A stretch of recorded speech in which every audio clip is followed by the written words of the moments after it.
said, "Mr. Phillips, we've been expecting you." And took me through a side door, and they processed me. They did a retina scan. They kind of did my fingernail palm thing. And then I got read into some programs. And I was so amazed because I had asked them, "Hey, do I get a badge?" And they said, "Oh, we don't do badges here."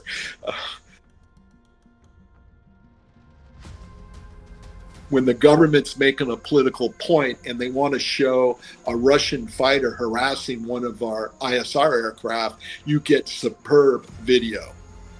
You get in 4K video. However, when they release something on an unknown UAP, you get this fuzzy image you're straining to understand.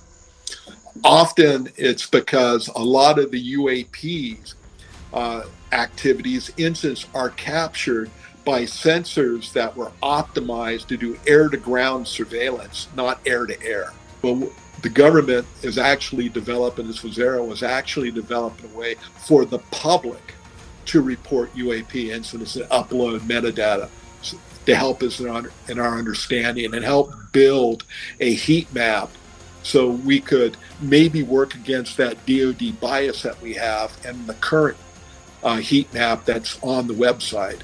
There was how far along was that when you left? There are some new technologies being involved with optical stealth. You could buy little shields that will actually move photons around and mimic the background. All across space.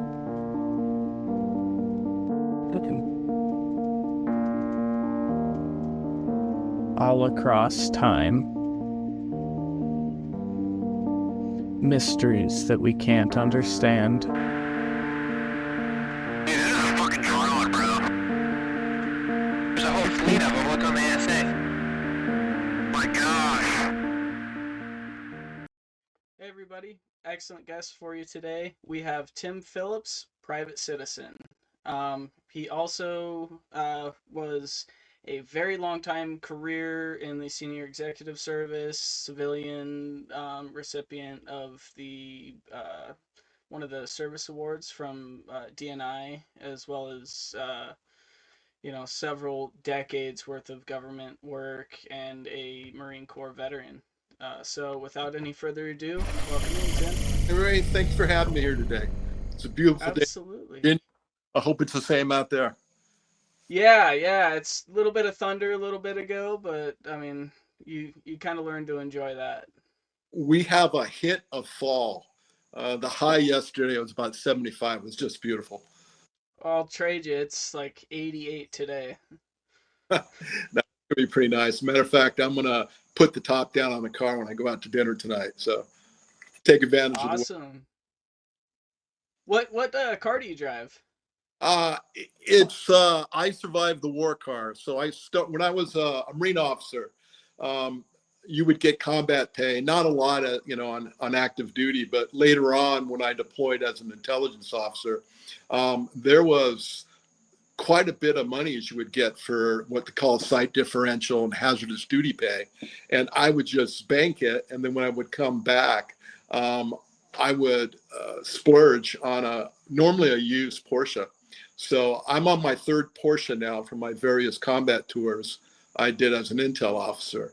So I've got a Carrera 911, 997 model that I picked up on my tour when I was over in, that was Iraq, I think. I did a couple in Iraq and then Afghanistan.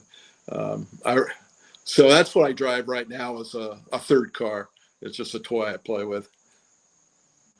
Hey, there's not much better for toys than a Porsche. Oh yeah, you come back with all your parts. It's a good deal, and I couldn't justify spending that type of money on a car, but since the government gave it to me to go in harm's way, we just saved it. That's what I did with it. So. Yeah, absolutely. So let's kind of start with your background. Where are you from? Kind of walk me through your early years. I grew up as a son of an airman. My father flew in the Air Force, so I grew up all over the world during the Cold War. So started school in England, Spent 6 years on the island of Guam during the Vietnam War, basically all of the 1960s. I lived on a little island out in the middle of the South Pacific there, um, on the island of Guam when all the B-52s were flying, and my dad was flying combat missions out of Guam. Um, he came back and decided he wanted to raise a family in Tucson, Arizona. So I ended up did my senior year of high school in Tucson, and then I did 4 years of college at the University of Arizona. Um, and after I graduated, I didn't have perfect vision.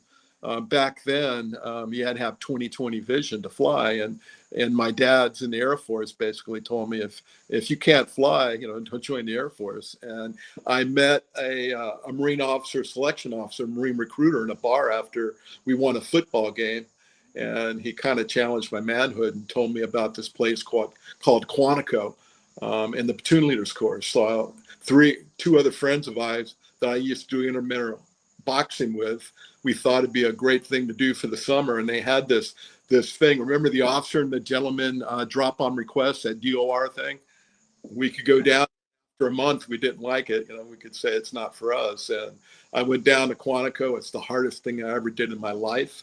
But they absolutely brainwashed me, and I loved it. And after I graduated from college in '79, I accepted my commission. I was commissioned as second lieutenant, and I became a Marine officer. And I was stationed on the East Coast at Camp Lejeune, and was running all over the Mediterranean, what they call the Marine Amphibious Units now.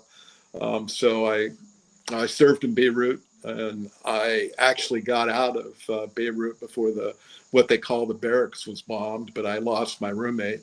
Joe was killed in that incident.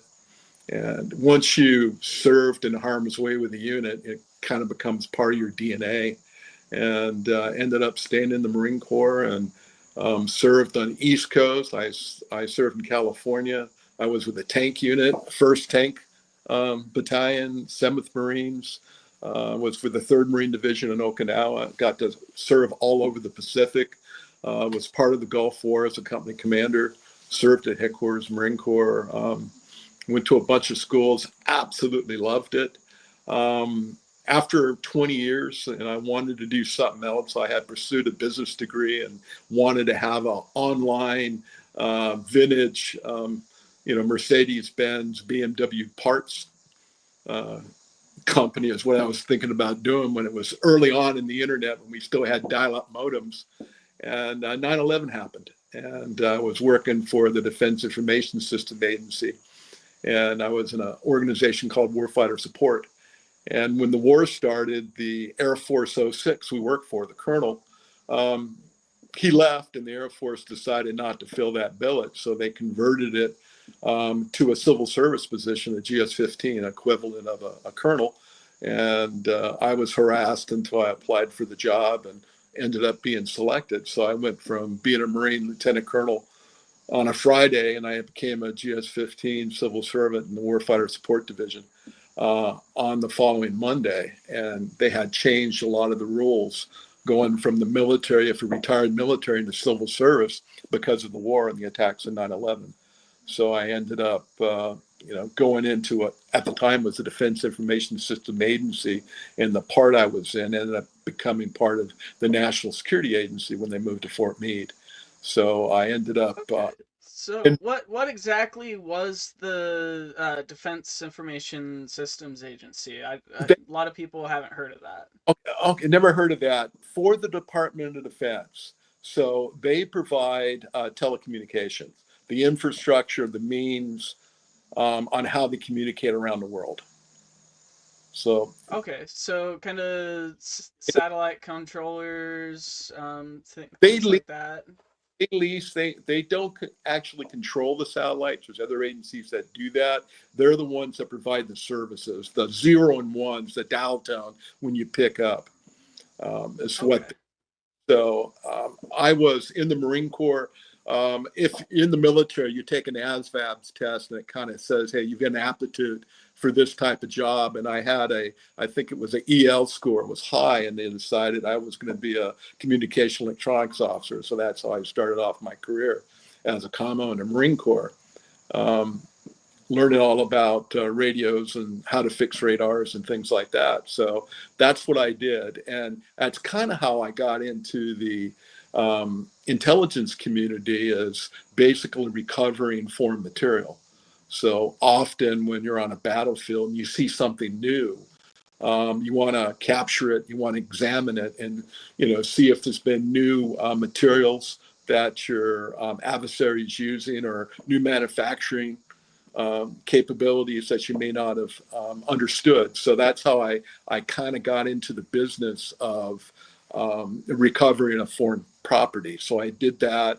And then when I came to headquarters of the Marine Corps, there were some things they asked me to do, and they told me I had to get read into a program. And I said, what is it? And they said, well, you got to agree to it. And we can't tell you until you're read in. And it was a commercial cover. They told me to grow my hair out. And back then we had stickers, DOD stickers on our cars, and I couldn't park my car there. And it was a commercial cover.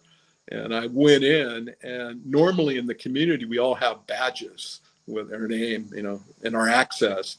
And I went into the receptionist, told her who I was in civilian clothes. He said, Mr. Phillips, we've been expecting you. And took me through a side door, and they processed me. They did a retina scan. They kind of did my fingernail palm thing. And then I got read into some programs. And I was so amazed, because I had asked them, hey, do I get a badge? And they said, no, we don't do badges here. It was a cover organization. So that's how I kind of really got into the intelligence community as a single officer. And I did that for a number of years, and worked in some SAP programs. And then when I retired from the Marine Corps, it was that type of exposure and that type of background that the community wanted. So I ended up being part of a planning team that was dealing with the reconstruction, humanitarian affairs, what would happen after we invaded Iraq, and we were responsible for it. So it was an organization called ORHA, Office of Humanitarian Affairs and Reconstruction. And I deployed and followed the third ID into Baghdad, and was one of the first civilians actually get into the green zone in Baghdad doing exploitation. So you're following cable, you're looking for network operations centers, you're looking for command centers, you're looking for codes, you're looking for anything your adversary may have technology-wise or command and control-wise or historic value. Operations, deployment orders, things like that you could get and give you some insights as to your adversary's behavior and actions, and try to help you forecast or understand what they may do in the future. So I ended up, working in Iraq as a civilian, as a civil servant, and it was a totally different experience being at war as a civilian. When you're in the military, you have all your friends and they have all their toys. And anytime you move around, there's extensive coordination. So if you get in trouble, help is a radio call away, for supporting fires or a medevac or logistics. As an intel officer, you're kind of on your own. You do coordinate, you do the best you can, but you don't have access to all those capabilities. So it was very, very lonely running around that country. When I returned after the invasion, that was in the winter of 2003, I came back. I worked with what was a program called the Global Bandwidth Expansion Program, where we provided fiber, high-speed network connectivity to basically all the command centers and headquarters that we had around the world and here in CONUS. So I was involved in a massive, almost $1 billion infrastructure program where I was the ops director for, which was really fascinating for me. traveling around the world, trying to work through the various challenges with contractors and host countries, trying to get stuff done on the behalf of the United States. When I got that done, this thing called ODNI, they had, it was CIA, and they had community management staff. It became kind of morphed into the ODNI with the Intelligence Reform Act. I had worked for some people that were standing the organization up. I was asked to compete for a job, and I did. And that's when I left DOD in 2006 and went to work as a senior executive. I think at the time was a senior national intelligence service executive for the Office of the Director of National Intelligence. And I worked there, starting in 2006, and just had an amazing career and got to do a lot of different things in the intel community. And we'll talk a little bit about the assignment with AARO. But what's unique about working at the ODNI is you're kind of at the pinnacle of the IC. You kind of provide oversight, and we do mission management. So you'll have a person, an office responsible for the objectives, the standards, the performance, the tasking for either a regional, say, a Middle East and South Asian mission center, or a European mission center, or a functional mission center like cyber or space. So you'll be in one of those offices, and you'll be able to look across all 18 agencies that make part of the intelligence community, and it's an incredible experience. And we have a requirement to go from the civil service ranks into the senior ranks, become a senior executive. You have to have a prior joint duty assignment, very similar to what the Department of Defense did, where they became very joint. And for you to become a general officer, you would have to serve on a joint staff like Indo-PACOM staff or the joint staff to get promoted, to give you that career broadening perspective on how the military operates. The IC kind of does the same thing. And working at ODNI, I had a couple of tours with the National Geospatial Intelligence Agency. They refer to as NGA, and I was a mission and integration director. So as we put new systems into space, that would be working with the National Reconnaissance Office, and there'd be other mission partners such as CIA. They would put payloads on satellite, and they put them up into space. Well, those things have to be calibrated. They have to be tested. They've got to be drifted into the location that you need them to provide the support, just not to today, but these things may have a lifespan of 20, 30 years. You want to make sure we have them in the right place so they can optimize the collection for intelligence service, provide indications and warning.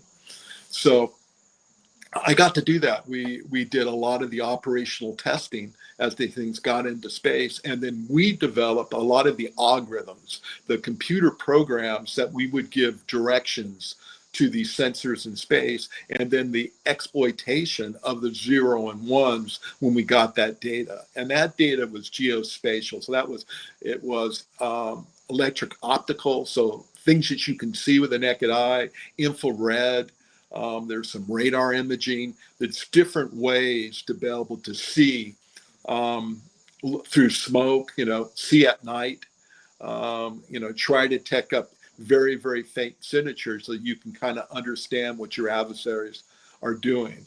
And I had that job at NGA, just an incredible opportunity to work with the space community. And then the second time I went back to NGA, I was the mission manager. So I was in charge of evaluating and tasking and managing all the support they did for the country, the IC, the military, and the White House for South Asia. And then for a while, I also had the Middle East. So I was responsible for all the geospatial reporting that we did in response to national tasking and tasking from the Department of Defense. So that was a very, very active job. where we got to evaluate how effective we were and actually work with the rest of the community to see how geospatial intelligence complemented the other intelligence, so the human intelligence. The MASET, the measurements, the single intelligence that NSA provides, some of the criminal law enforcement help you get from the department, our FBI, or the Drug Enforcement Agency. We all work together as an integrated team. And that's one of the neat things about a mission manager. We help produce what's called a Unified Intelligence Strategy, a UIS.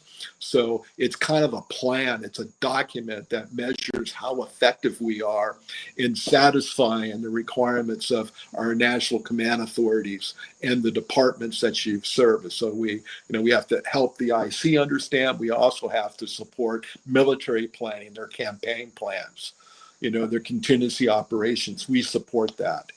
And that was just an incredible opportunity. And as a result of that, I spent 3 years sending people to Afghanistan to work geospatial jobs throughout the country.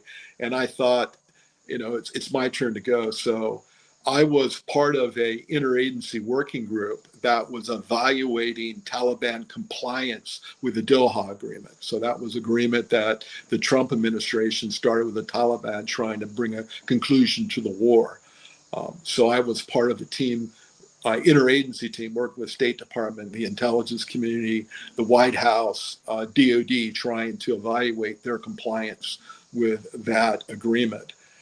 I ended up deploying, and I became the NGA director there in country, and I was responsible for providing all the geospatial support to all the defense and NATO in Afghanistan. And I also was accredited. I worked for Ambassador Wilson over in the embassy, and I was NGA Afghanistan wearing that hat. So I had different hats depending who my boss was. I had two primary bosses, Ambassador Wilson and then General Miller, who was the commander of RS,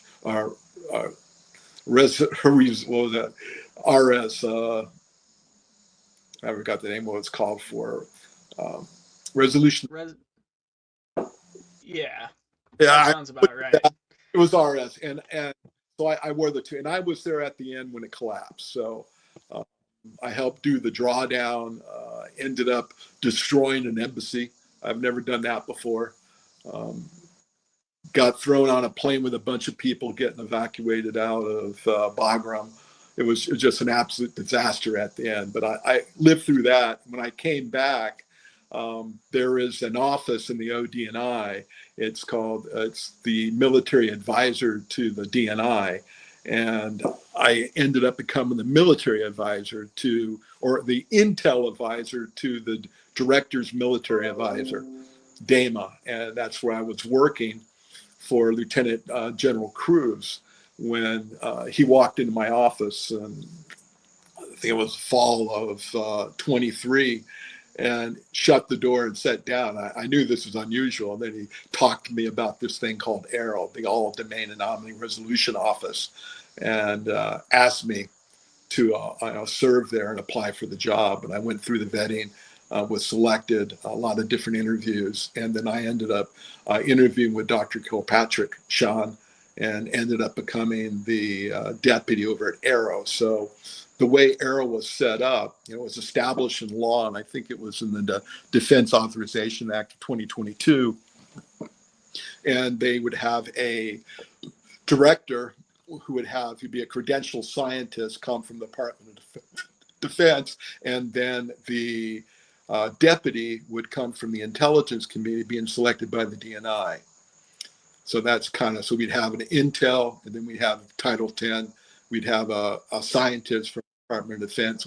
Together, we would work the UAP incidents on the behalf of our country. So that's how Congress set it up. And I always thought UAP was a hard intelligence problem. My background is technical collection, and I had worked a bunch of campaigns. I had worked on battlefields and conflict zones around the world. So I just thought it was a very, very challenging mission. And I don't come from the community. I never worked UAP before. I didn't know the personality, and I didn't watch the shows. I didn't read the books. My background was counter nuclear weapon proliferation and counterterrorism, primarily in South Asia and Middle East. Those are the accounts that I worked. So it was different for me to start working UAP. But what I quickly discovered in the air domain, and that's where the vast majority of the sightings where we were getting incident reports, where we detected something we didn't understand, the tools that were being used to resolve that tended to be geospatial tools. The same thing from aircraft or from space. We're trying to understand something in the ground, in the water, on on terra firma. That's the same tools, the same methodology, the same sensors, the same satellites. So for me, it was very, very familiar to work that, and I was quite aware of all the advanced processing and our capabilities, allied capabilities, but also how to exploit all sources. So one of the things that we became pretty good at AARO is looking at air traffic control data. The terminal control radars, the air traffic control radars. We found that the next gen digital weather radars were quite good. And there's hundreds of them across our country. And often when we'd have a UAP incident, those weather radars actually could observe the incident. They had data that we could exploit. So it'd be another source of data that would help us collaborate, the incident and help build a track. That was always useful for us. Is if something's moving, you can measure its speed and its direction. You can kind of where did it come from and where did it go? What was it interested in? And then that's how we started coming up with our own organic methodology. So we would exploit everything that existed out there. So, ring cameras. It could be a ground surveillance radar that could be used to protect an installation. Anything that was there, any source would be of use to us. And that's one of the things that we discovered as we started working cases. It was very, very important to get our officers, our scientists to the scene as quick as possible so we could curate, we could discover, we could find who has data. We could start doing interviews and talk to the witnesses while their memories were fresh. We could start looking at any type of operational journals, any written record of the incidents. One of the failures of the past before AARO existed is that there was no guidance to the government for them actually to record and report UAP incidents. And one of the early successes that Sean had as the director with AARO is to get together with the Joint Staff J3, the ops director, and actually give written guidance to the Department of Defense for them to report and retain data for UAP incidents. We also work with the community to remove the stigma of reporting UAPs. For those in the intelligence community or even those on flight status, at one time, if you were to report a UAP incident, you could possibly lose your security clearance or your job. They look at you like there's something wrong with you. Well, we are now directing that if you see something you don't understand, you've got to report it because that reporting helps us understand. However, that also leads to what we call a collection bias. So if we tend to have sensors and people, military, security personnel, or intelligence officers around things we want to protect and defend. So if you look at our incidents, we tend to have a lot of incidents around DoD and its operational forces. Now, we don't have a good baseline of what goes on in places, that your government doesn't really care about because there's no sensitive infrastructures, the high deserts or the wheat fields, across our country, the forests up north. What is the baseline? So that's one of the things that AARO started taking an interest in, and we've started to develop a family of unintended sensors that we could actually get out there and look at the stars and try to establish a baseline to understand what normal is. And AARO developed a suite of sensors, what we call the Gremlin. And the Gremlin was passive and active. You know, radar is the active stuff. The passive would be a lot of the EO and IR acoustic, just sit there listening and looking at, you know, for anomalies, things we don't understand.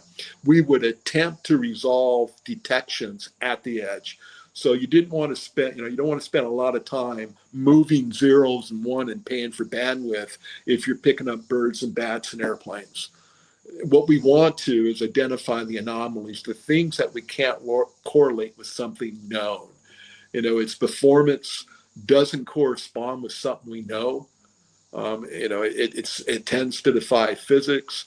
Or we've picked up an aircraft that we don't know what it is or has stealthy characteristics. What is that? So we have the means to go out there and instrument a range or a region, put out a series of active and passive sensors, and just let it collect. You know, we have systems that are, come October, have been out there for a year on a range, protecting, you know, DoD infrastructure. And then we work with a lot of the force protection, the range commanders, to help them build proactive systems that will detect intruders, primarily in the air domain. And you're starting to see a little bit of this interest in what they call the Golden Dome. You know, Yeah. as we look at where warfare is going, you know, the uncrewed system, these unmanned systems are becoming more autonomous and more dangerous.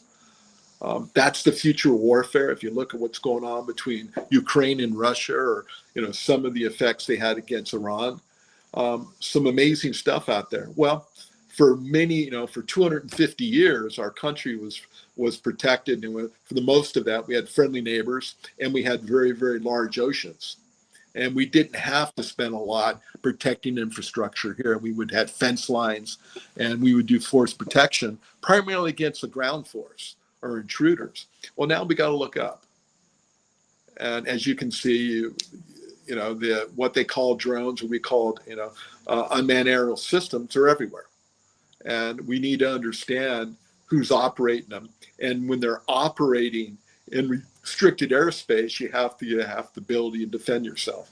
And AARO works with the Department of Defense and the intelligence community with the detection of these systems. So as we develop signatures, you know, we share back and forth, because we're looking for aliens or UAPs. They're looking for UASs. If they find a UAP, we want them to tell us. And this the same here.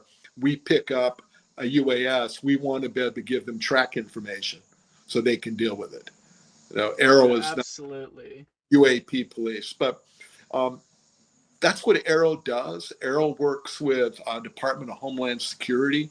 As you know, they're responsible for the interior and our borders, and they have a series of maritime sensors and air sensors, you know, active radars.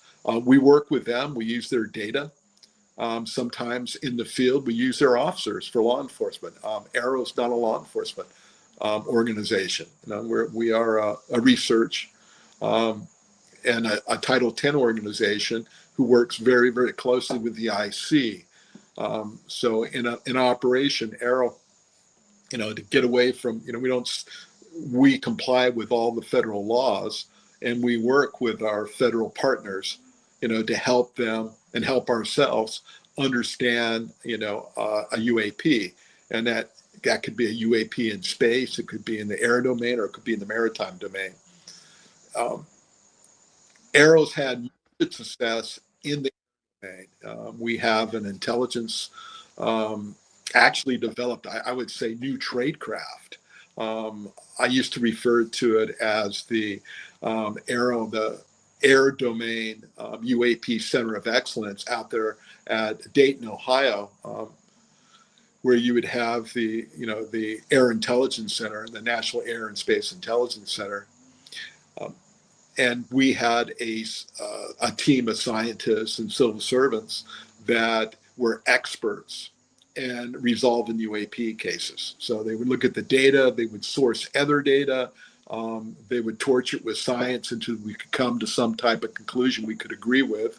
And we also worked very, very closely with the national labs. This is a team effort, and we worked very, very closely with the Air Force labs.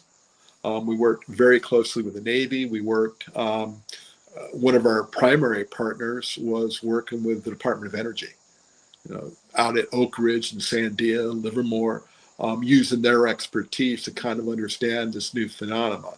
Because part of AARO's mission is not to be surprised, okay? We want to minimize operational and technical surprise. And a lot of what AARO doesn't get publicly reported because we don't give away, our national vulnerabilities, and we don't give away methods and techniques that we have. We want to protect that. So we will report to oversight. AARO is unique. It reports to 12 separate congressional oversight committees. That is a huge burden, just keeping Congress informed in what we do. And when AARO reports something, they have a congressionally directed action. There'll be, normally there's a releasable unclassed version. They put as much as they can on their, it's aaro.mil website, put as much as they can out there. They get it declassified and they publish it so they give the information to the American people. But there's a lot that's protected, and it's not because there's something we don't understand. The fact that they may find a UAP, that in itself is not classified, okay? Where it's detected, that could reveal vulnerabilities or gaps in our maritime, our space, or our air defenses. That's a vulnerability, and we don't want to advertise that to our adversaries. Another thing, sometimes the sensors that we use, we want to protect that. That's our. So one question I have on that line is, you see all these videos that the DoD releases of like Russian fighter jets intercepting U.S. jets over like the Bering Strait or the Black Sea or something like that. And it's released within 24 hours with all of the metadata scrubbed. Is there a particular reason that you know of that something similar isn't done for UAP? I can talk about the challenge of trying to do security reviews and then release information to the public and public disclosure. So often the cases that AARO work on are historic cases. So someone will have some PTEDs or they have some surveillance video, and without authorization, they release it to the public. So it never had gone through a security review. And the fact that we were in a war for almost 20 years, this war on terrorism. So just think of the succession of commanders at all these forward operating bases all over the world that we operated out of.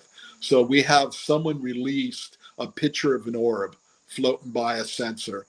We would have to go back and say, okay, where was it? Where was this taken? What was the sensor used? Is there anything we need to protect on the sensor? Or the location of where we were. So you have to go back and say, who was the commander? Who was in charge of that installation? And you may be going back 15 years, and they had a succession of National Guard units that went through there. To find that unit, to have them review that video and say, there's nothing in that video that could be harmful to our security. That's one challenge that we have. And then you have to go through and you've got to scrub the video, the metadata. Normally, your government doesn't release that. Sometimes we do if we're working with we're collaborating with a partner because they want the raw video. But often when it's released to the public, that metadata is scrubbed. It's just very, very hard to do that. There is a change in the law. About 18 months ago, Congress and I think it was the 24 NDAA actually mandated that all UAP reporting, all the case stuff, It's unclassified. It's going to be sent to NARA, the National, Archives, and they're going to index it and they're going to make it discoverable to the American people. The Department of Defense CIO is working with AARO. AARO was going to get all the classified UAP reporting, UFO reporting. AARO actually hired almost a dozen security personnel just to do the security review and then go back to the original classifier to have it declassified. And then after it's declassified, there's another organization called Dobster you have to go to have it public releasable. It takes time to do that. It takes 9 and 10 months to do that. Sometimes imagery is released, but the quality is reduced. I've heard this criticism where when the government's making a political point and they want to show a Russian fighter harassing one of our ISR aircraft, you get superb video. You get in 4K video. However, when they release something on an unknown UAP, you get this fuzzy image you're straining to understand. Often it's because a lot of the UAPs activities, incidents are captured by sensors that were optimized to do air-to-ground surveillance, not air-to-air. And their ability to range and understand the distance is very, very limited. We do have great video, great data to help understand, but depend on where it is. If it's in a place that we don't want to know it's been compromised, where they've got something that has violated, and trespassed on the federal or controlled airspace, we definitely don't want to tell our adversaries that they were successful. Even if we did detect them, we want to tell them we did. So absolutely, that makes sense. Yeah, there's a challenge there, and it's very bureaucratic. It's very slow, but you only have one chance to do it correctly. Yeah, for sure. So, moving on, I did want to ask you your thoughts on the UAP Disclosure Act being included for possible consideration as an amendment to the 2026 NDAA. Have you had a chance to look at that at all yet? Yeah, it's been a while. I left AARO in April.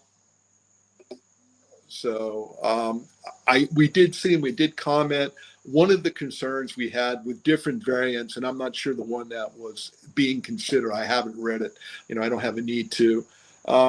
However, they thought that they were going to take that security review and that declassification out of the department and have a third agency do it. That's going to be very, very difficult, extremely difficult. One of the most challenging thing that we found to do is what we call blue force deconfliction. When we detect something we don't understand, one of the questions that has to be asked, is it one of ours?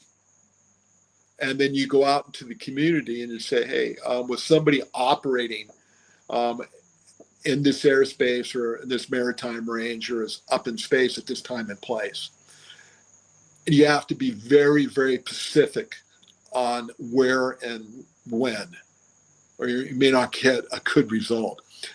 That's always a challenge. And there are so many special access and controlled access programs. So people are kind of where we have confidential, secret, top secret, and then you have controlled access. You have other control measures. It's signals intelligence, or it's geospatial intelligence, other methods we use to understand who had access to this material so we can protect it. If you're not in the system, you may not even be aware of some of these special compartments. And having an organization outside of DoD or outside the IC, it's just going to be very, very difficult to get them up to speed, to get them trained. I think that disclosure is a good thing. AARO didn't have a classification guide. The services and agencies do. However, our recommendation is that UAP itself, the fact that something was there is not something that be classified. Maybe the location, or if it had some really unusual characteristics and we thought it could be an adversary system, we might want to protect that knowledge. But the fact that we detected something, we don't know what it is, then we're not going to use classification to protect it. And, you know, AARO went public, I think it was in February of this year, we were up on the Hill and actually told Congress, told oversight that, we have cases that we can measure, we can observe, we know something's there, we don't know what it is. It truly is a UAP, and that's why AARO's in business to understand, this unusual phenomena. And we're doing the best we can in all a government approach to try to do that. Some of the things that we wanted to do is have initiatives where we could give data on non-sensitive cases and actually work with academia, work with private sector, even work with interest groups that had proven, scientific practices. They follow best practices. They're legitimate scholars and scientists that work with them almost like a science challenge, kind of how NASA used to do it. Matter of fact, we actually work with NASA to kind of understand how can we do like a public UAP challenge. Some of the things that the government was working on before I left is we have a secure reporting mechanism where people who worked in the government or were contractors supporting the government could report UAP incidents securely. We would protect their identity. Well, the government is actually developing, this was AARO, was actually developing a way for the public to report UAP incidents and upload metadata to help us in our understanding and help build a heat map so we could maybe work against that DoD bias that we have and the current heat map that's on the website. You'll notice that there's a lot of red around DoD insulation because that's where, that's what we protect and that's where our sensors are. So bringing in that private sector, that, the American observer who sees something and report it to the government, that will help with our overall understanding of UAP. And that is, So, there what was, there about was, how far along was that? it, When it, when it it was was when you left? the network support, the web services, the forms. You're probably aware that there was like an Administrative Reduction Act, the Paper Reduction Act, with this new administration coming in. So there were some forms that the public would have to fill out to make reports. We wanted to be structured, so it'd be easier for us to manipulate and people, to do searches. Well, that is approved by GSA. So you have to go through GSA and have them approve the form before we could put it on the website and make it public. One of the challenges that AARO had is AARO, the director reports to the Deputy Secretary of Defense. There took a while for there to be a confirmed, Secretary of Defense. The same thing, the other report to go up through the IC is the Principal Director of National Intelligence, the P. Diddy. That's the second, solid line to AARO. Well, we didn't have those Senate confirmed political undersecretaries or deputy secretaries in place to report. And a lot of that would have to be approved. And it started under the last administration. They deferred, didn't approve it, passed it to the next administration, since they would have to live with the operational system and the results. And they're still working through the bureaucracy to get these things established. But it should be here. And the last time I talked to the office, they're hoping anytime, maybe this summer, before the summer's over, those public reporting mechanism will be in place. Okay. Next question I have for you. I know in a previous podcast appearance, you stated that one of the weird things that you've seen was like the black triangles. Well, Is that correct? concerned about. And my concern, of course, was when we had some reports from very credible people in very sensitive places that they observed, some aircraft in the shape of a black triangle with some pretty high performance characteristics. The reason that concerns me is we've been all of the aeronautical engineers and designers have been using flying wings, these triangular shaped objects for a long time since World War II. So it's a proven design, to help increase the stealth of an aircraft.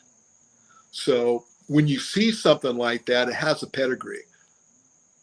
And I talked about an incident when I was a young captain out in Yuma, where we were in an exercise, and the improved Hawk anti-air battery system actually picked up F-111 or F-117 before it was known.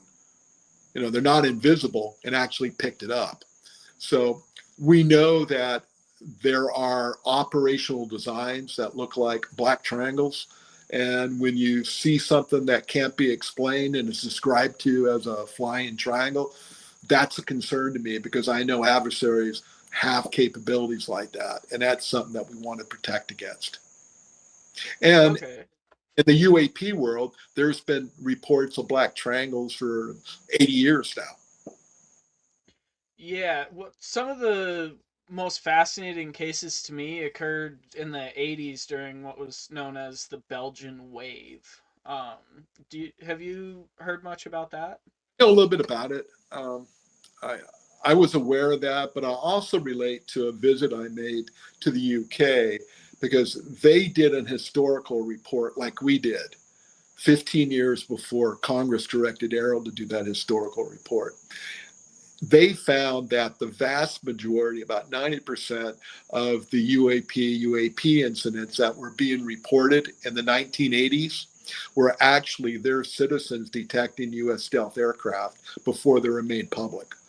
The B-2s, the 117s, before they were out, before people were aware that we were actually flying those things. And that's what they contributed um, a lot of the reports that their government had received. Not everything, but a lot of them. And that's, I've made this a number of times in different interviews.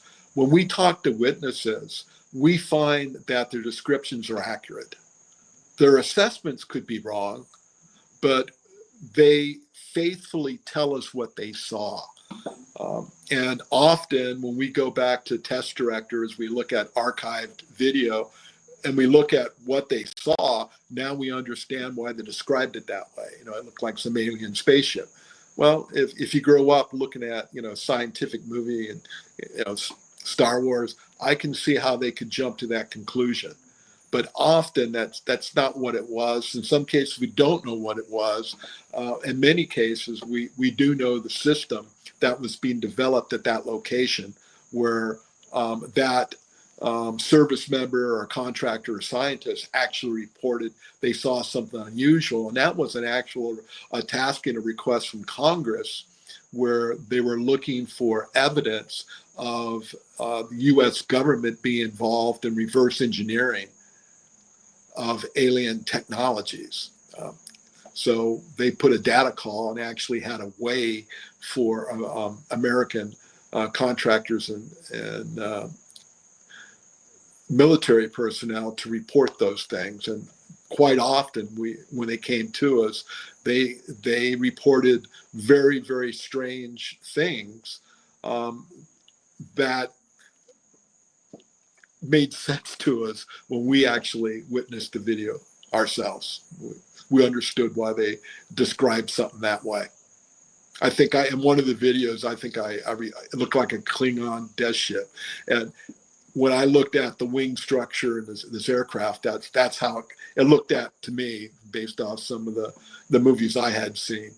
And if you're not vetted, you're not part of a program, you look at that, you'd think that's something that was not designed by human beings. It's from another world. Yeah, absolutely. You hear stories about like like Kenneth Arnold's sighting back in 1947, which I believe was included in the first volume of the historical report, um, where the term flying saucer was coined. You know, which was kind of described as like a crescent shaped thing skipping across the air. Um, that was resembled how a saucer would skip on water. So something like that, when you hear of 6 or 7 of those flying in formation, um, with just an unusual shape at such an early time in the United States. I mean, for that type of advancement for technology, what would you just as a guesstimation, attribute sighting like that back in the early 40s? I don't know, but if you look through the history, the written, history of mankind, we've been looking up at the heavens and seeing unusual things. I know for the years that I have at sea, um, I've seen some amazing things out there and some distortions, some inversions, with temperature. From the hours I have flying, I see things I don't understand. Now, I don't automatically jump to a supernatural reason for what I'm seeing. I don't know what it is, but that's why AARO exists, to kind of understand that. And I love the very scientific, data-driven approach that they're taking. So if something's reported, just like I was when I was a young officer and we saw the F-117, it wasn't invisible. It wasn't invisible. We were able to see it, hear it, and tape it with video. Okay. Well, when there's a report of something unusual, we do space surveillance. We're very concerned about things, dangerous things re-entering the atmosphere that could harm our country. We really acutely listen to the sound of steel moving through water. We do, especially in this new world of drone threats, this growing UAS threat. We are looking at airborne threats a lot closer here domestically than we ever had. There's a lot of data. And when we have an incident, we get reporting from the citizenry. The public hears something, they see something, they report it. That could be the initial report of how we, construct a track. So we're looked for, is there something that deorbited from space?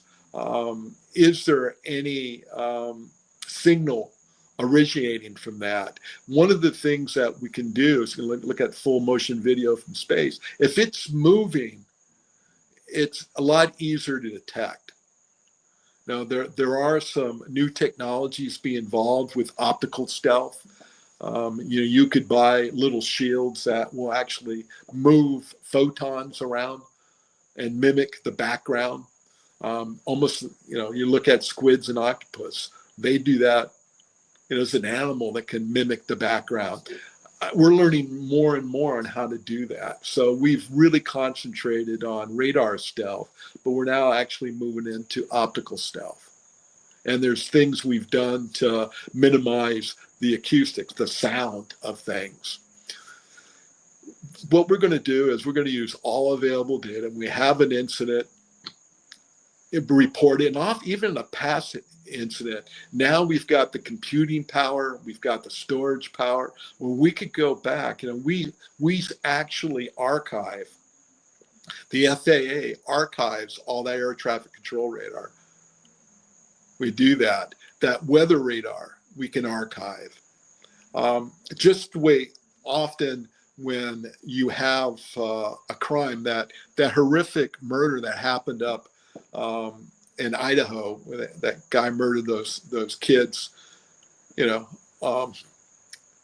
all the sensors, the Ring cameras, the detection when he turned his phone on, he turned his phone off, all of that stuff was recorded.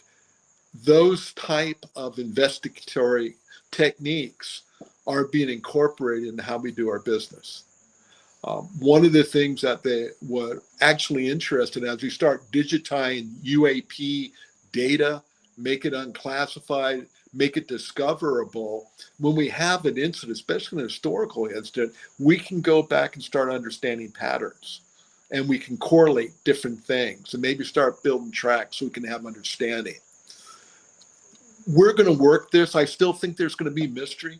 And AARO has gone public and said we don't understand everything that we've detected. And that is, from a national security concern, that is a problem. When we detect some system operate in proximity to critical infrastructure and we can't categorize it, we can't understand it, that's a threat. That's a physical threat. And the world's too dangerous of a place to ignore it. Yeah, absolutely. And as an Intel guy, I do not know what the intent of that system is. I don't know if it intends to do harm or not. But I don't think we can, as a part of the government, we couldn't afford to take a chance. We had to be able to detect it, and then we had to be able, if we could, if it's trespassing, and it actually comes down. And here in CONUS and the continental United States, you come on to federal or state or private property, that's actually trespassing. That's what it comes down. And that's why we found it so interesting.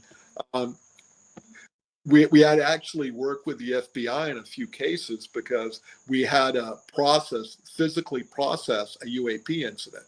And they actually follow all Department of Justice guidelines on the curation of evidence. So the way they would forensically process a site is very systematic. It's something that later on that we could use as evidence if there was ever a prosecution, or we have good data, good evidence that we can give to the scientists to understand. So we have positive control over material and data. That's very, very important when we've got the court of public opinion. We've got people that really do not always agree with what AARO does or what the government does with UAP. They're doing their best to have pure data, protect the data, and to follow, scientific, peer-reviewed scientific procedures to try to get to the truth. And I'm going to tell you, we're not going to be able to solve every case. And I hope that can be more collaboration outside the government. I do not believe the government has monopoly on knowledge of UAP, and we're really going to solve this. It's going to take a community effort to do that. One of the things that always served me well in my government and my civil service career is I would go out and surround myself with very curious, bright people who worked hard. And that's one of the things that AARO does. We're very, very careful to hire people that don't have biases either way, who would say that UAPs can't have some supernatural cause or effect, or you have people that automatically jump to the fact that there could be another sentient life form out there influence us here on Earth. We wanted to be neutral and let the data, drive our analysis. And we did follow IC standards. There's actually analytical standards that are published, part of the Intelligence Reform Act that we follow. And there was actually a very, very precise, overly bureaucratic process where we would allow the operational and intel analysts to work cases independently of the scientists. And then when they both think they have a theory of what it was, to come together in reconciliation. 90% of the time, they were in agreement, and we would further, complete the case and publish the case. Or sometimes there'd be diversion, and then we'd have to go out and find other brilliant people to look at the data and help us understand. And there were times when the initial call that AARO made, or the initial report, was incorrect. One of the things that AARO has, there's a series of observations or incidents that within 48 hours, we've got to tell oversight and our political masters in the IC and DOD, hey, we've got a UAP incident. This is serious. You need to understand. And we had cases where the initial report was unclear on what it was. And working with a scientist and engineer, we were able to solve it. And it wasn't as bad as first reported. And I found that to be true throughout my career. Those initial enemy contact reports were never as bad or as good as initially reported. It took time to clearly understand what was going on. And we see this in the UAP cases quite often. But what we have learned is when there's a case, for us to get on scene as fast as possible. Okay, so we can identify and protect data, and we can start interviewing people. One of the things I do want to say about interviews, AARO went through a lot of trouble to make people would come in and speak to us be comfortable. You know, these are American citizens, and they're sharing, you know, their experiences with UAP. If at any time we had someone that was rude or disrespectful, we wouldn't tolerate that. Leadership in the office would not tolerate that. You know, people are free to believe what they want to, you know, believe, and come in, make the report, and then we will independently, you know, try to obtain other evidence and their data to collaborate their statement. But at no point did we ever want to inhibit people or stop people or discourage people from coming in and talking to AARO. As an intel officer, I love talking to people. We love getting new data and different angles on what we were seeing. We're not always the brightest in the room. Okay, we have to work together as a team to understand this. And I think we're pretty close on time here, aren't we? You got one last?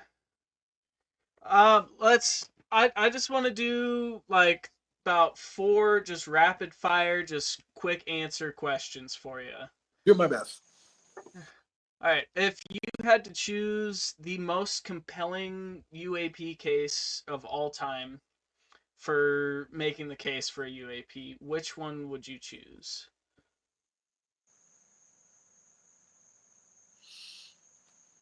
Wow. Well, the cases I'm thinking of are at national security sites, and I don't think they're UAPs. I actually think there was some type of UAS. The fiery orbs intrigue me. Some of the scientists think that could be some form of RF stealth instead of having a configuration, you know, to absorb or deflect or radiate, you know, radar. Maybe it's some type of force field, like a plasma, like a corona discharge. Those cases are intriguing and doesn't correlate with what we know of adversary or even blue force capabilities. So the fiery orbs, and I've seen that consistently reported, you know, across time. You see that quite often in human history. And then some of the UAP incidents. That's, to me, that is a true UAS or UAP. We don't know what it is, and it is unusual in its behavior. Yeah, yeah, I think those are fascinating as well. Next question. It was widely reported a couple of months ago that you were fired from AARO. That, Is there that's not true. were you were okay? It's not true at all. I had 5 July. I had 45 years of service, and my wife was eager for me to retire, and for us to control our schedule instead of my executive assistant. So I was also part of a group in DOD that was racking and stacking, prioritizing employees for a possible reduction in force. So I had a career. I served my government for 45 years, and I was not looking forward to us consuming our feedstock, new officers that we had recruited and trained and brought into DOD and the IC, and not allowing them the opportunity to serve the government. So I knew the government and the different agencies had a certain number they were trying to achieve as far as reduction in force between 8 to 10%. I was retirement eligible. And so I took what they called the deferred resignation program, to give up a seat for a junior officer. You have this, last hired, first fired. I thought these young kids that we went off and we assessed, recruited, we trained, I want them to have an opportunity to serve our country. I think some of these young officers that have come into the IC and DoD are absolutely superb. And I had my fun, and I wanted to give them an opportunity to serve. So, no, I was going to retire in October originally. This was a 2-year assignment. I had told the DNI that I would do it for 2 years. So I had always intended to retire, and I took the deferred resignation program in April. So I was not fired. Matter of fact, I ended up getting an award from the Secretary of Defense when I left AARO, and I posted that out there on my LinkedIn account. So no, I was not fired from AARO. Okay, perfect. And last question. This is kind of a two-parter, but it's kind of a softball. What is your favorite food, and what is your guilty pleasure dessert? Believe it or not, I'll start with the dessert.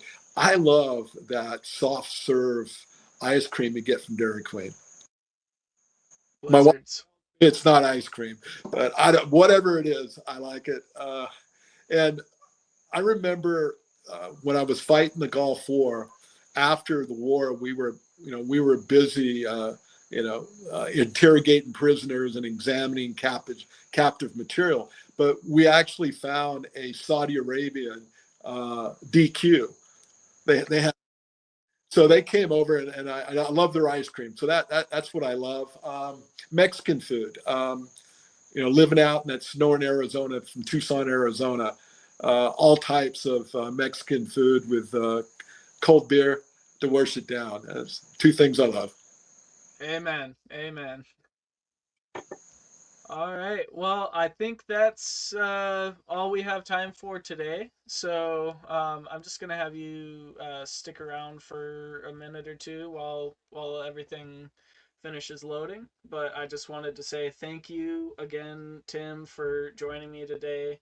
I know you're a very busy man, and I just want to say thank you for your 45 years of service to this country. I mean, you served so many valuable roles to help keep myself and every other American safe, and I think appreciation should go where it's due. Well, thank you. So, all right.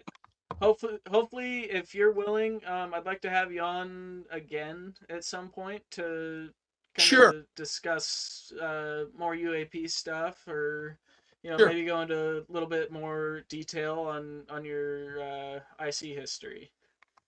What I can, I'm still under NDA, so it depends where I was and what I was doing at the time, if I can speak to it. Yeah, absolutely. I completely understand that.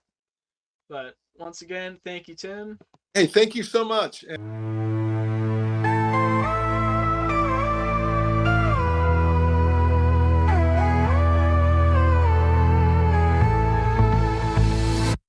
Through the static of a sky so gray, a shimmering light comes, it won't obey. Whispers hum like stars in code, UFO secrets on this lonely road.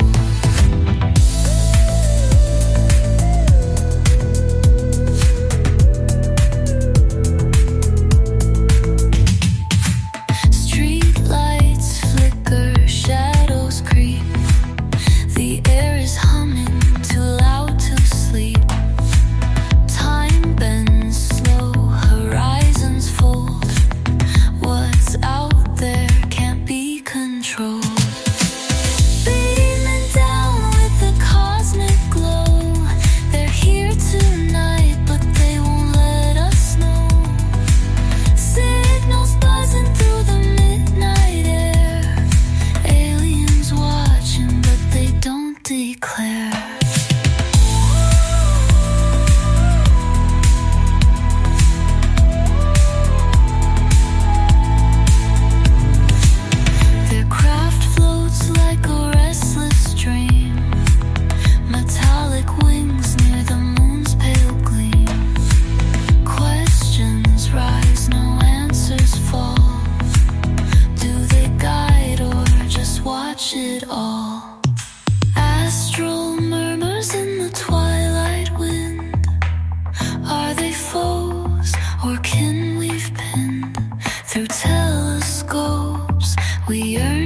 see a universe that's no longer